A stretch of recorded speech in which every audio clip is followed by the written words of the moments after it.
est illusoire d'espérer développer le territoire d'un canton d'aussi petite taille en associant 46 entités politiques ayant chacune son législatif et son exécutif, ainsi que des droits populaires étendus à tous les niveaux.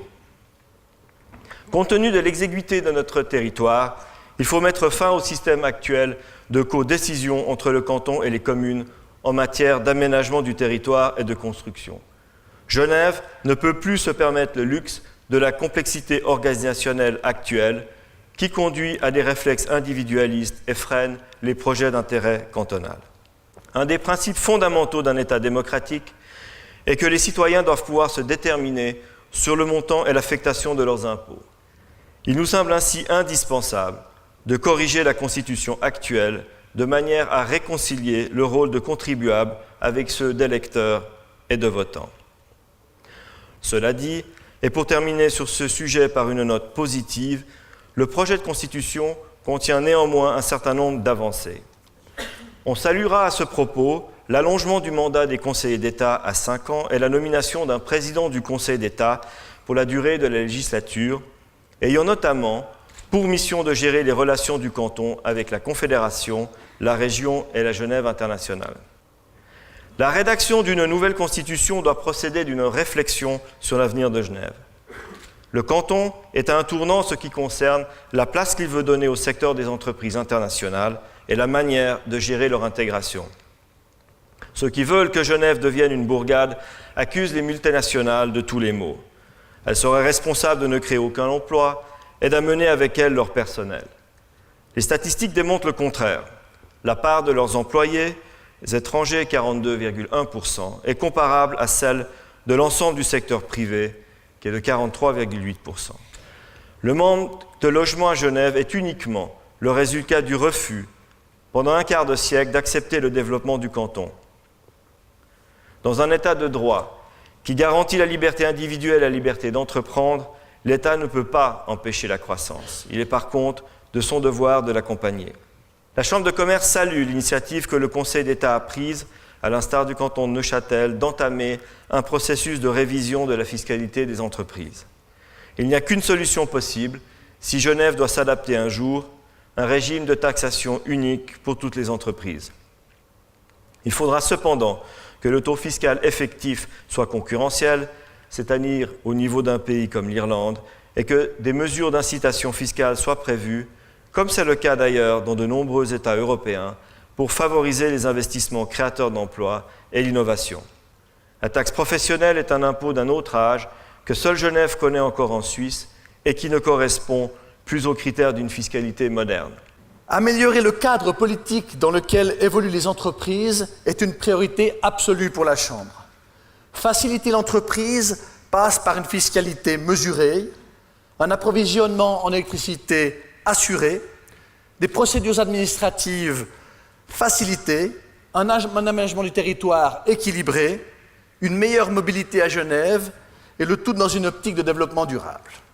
Car le gouvernement se montre décidé à doter enfin Genève d'une infrastructure qui va désengorger la ville. Une nouvelle étape a été franchie hier.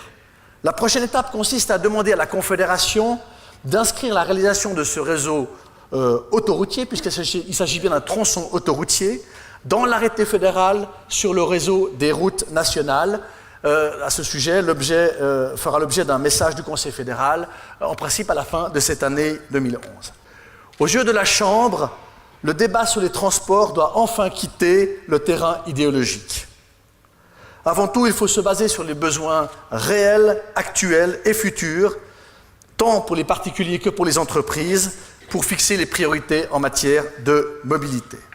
L'opposition systématique des transports publics et des transports privés doit absolument être abandonnée au profit d'une politique reconnaissant enfin la véritable complémentarité des modes de transport. La pénurie de logements à Genève est une réalité incontestée, M. Neff l'a rappelé tout à l'heure. De nouveaux habitats doivent être construits à un horizon de temps rapproché, c'est absolument indispensable. Le projet Cherpine-Charreton permettra à 6 000 Genevois de pouvoir se loger à proximité de la ville. Outre l'accent mis sur le logement dans ce projet, Il prévoit également une zone industrielle avec des bâtiments qui sont absolument exemplaires sur le plan écologique, le long de l'autoroute, ce qui permettra notamment d'avoir un front contre les nuisances de la route, mais permettra surtout à bon nombre d'entreprises de trouver des espaces pour leur essor. La votation du 15 mai sur cette question a une valeur test. Il s'agit de savoir si on va vouloir dépasser la crise du logement ou bien si on veut prolonger les blocages. Le Conseil de la Chambre vous recommande bien sûr à l'unanimité de voter oui à ce projet. Grâce à son attractivité non démentie et à une économie florissante, notre canton a vu sa population croître de plus de 6 000 personnes l'année dernière. Le nombre d'emplois dans le canton a progressé en un an de 1300 et le produit intérieur brut cantonal a cru dans le même temps de 3,6%. Il faut se réjouir de cette situation que nous envient les autres places économiques occidentales.